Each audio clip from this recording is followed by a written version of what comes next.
தொடர்ந்து செய்தியாளர் ரமேஷ் கூடுதல் விவரத்தோடு இருக்கிறார். ரமேஷ், இந்த வழக்கில் உச்சநீதிமன்றத்தின் தீர்ப்பில் என்னென்ன விஷயங்கள் கூறப்பட்டிருக்கு? அதாவது பதிவு செய்யப்பட்ட அந்த வாக்குகளை விவிபேட்டுடன் முழுமையாக சரிபார்க்க வேண்டும் என்று கூறி உச்சநீதிமன்றத்தில் தாக்கல் செய்யப்பட்ட அந்த பொதுநல வழக்கை, அந்த கோரிக்கையை உச்சநீதிமன்றம் தற்போது நிராகரித்திருக்கின்றது. இதில் மொத்தம் 3 நீதிபதிகள் விசாரித்தனர். அந்த 3 நீதிபதிகளில் 2 நீதிபதிகள் ஒருமித்த தீர்ப்பை வழங்கியிருக்கின்றனர். ஒரு நீதிபதி மட்டுமே மாறுபட்ட தீர்ப்பை வழங்கியிருக்கின்றனர். குறிப்பாக பதிவான வாக்குகளுடன் விவிபேட்டுகளின் நம்பகத்தன்மையை உச்சநீதிமன்றம் உறுதி செய்வதாக உச்சநீதிமன்றம் தெரிவித்திருக்கின்றது. பதிவான வாக்குகளுடன் முழுமையான விவிபேட்டுகளை சரிபார்க்க வேண்டும் என்ற அந்த கோரிக்கையை உச்சநீதிமன்றம் நிராகரித்திருக்கின்றது. குறிப்பா இந்த வழக்கு வந்ததோட பின்னணி என்று நாம் பார்த்தோமே ஆனால், மின்னணு வாக்குப்பதிவு இயந்திரத்தில் பதிவான வாக்குகள் நம்பகத்தன்மை அது முழுமையாக எண்ணப்படுகிறதா என்பது குறித்த அந்த சர்ச்சைகளும் வாதங்களும் தொடர்ந்து முன்வைக்கப்பட்டு வருகின்றது. இதற்கிடையே கடந்த 2 வாரங்களுக்கு முன்பு கேரளாவின் காசர்கோடு பகுதியில் மாதிரி வாக்குப்பதிவின் போது சோதனை செய்த போது பாஜகவிற்கு கூடுதலான வாக்குகள் பதிவானதாக ஒரு குற்றச்சாட்டு ஒன்று எழுந்தது. இதனை தொடர்ந்துதான் இதன் நம்பகத்தன்மையை உறுதி செய்யும் வகையில் முழுமையாக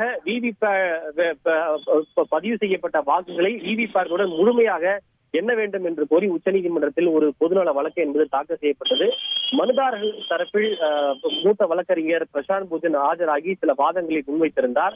அப்போது தேர்தல் ஆணையத்தின் சார்பில் ஆஜரான வழக்கறிஞர்கள் இதுபோன்று பாஜகவிற்கு கூடுதலான வாக்குகள் பதிவாகியதாக வெளியான அந்த செய்தி என்பது முற்றிலும் தவறானது, இதில் முறைகேடுகள் செய்வதற்கு வாய்ப்புகள் இல்லை என்ற ஒரு வாதத்தை முன்வைத்தனர்.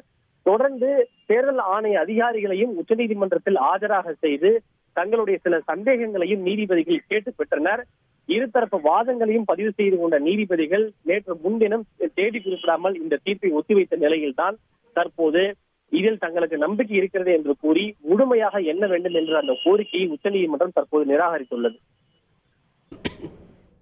கூடுதல் விவரங்களுக்கு நன்றி ரமேஷ். விவிபேட்டை முழுமையாக எண்ண வேண்டும், அது எந்திரங்களில் பதிவான வாக்குகளோடு ஒத்துப்போக வேண்டும் அப்படின்ற கோரிக்கை அடிப்படையில் தொடரப்பட்ட பொதுநல வழக்கு, இந்த வழக்கை தள்ளுபடி செய்திருக்கிறது உச்சநீதிமன்றம். வழக்கில் நிறைய சந்தேகங்களை உச்சநீதிமன்றமும் கேட்டது. அதனுடைய மெமரி யூனிட்ன்றீங்களே, அது எங்கே இருக்கும்? 3 எந்திரங்கள் இதில் பொருத்தப்படுது, 3க்குமே தனித்தனியாக இருக்குமா? அது 3மே ஒன்றா சீல் வைக்கப்படுமா அப்படின்றதெல்லாம் கேள்வியாக கேட்டிருந்தாங்க. அதுக்கு தேர்தல் ஆணையத்துடைய அதிகாரிகள்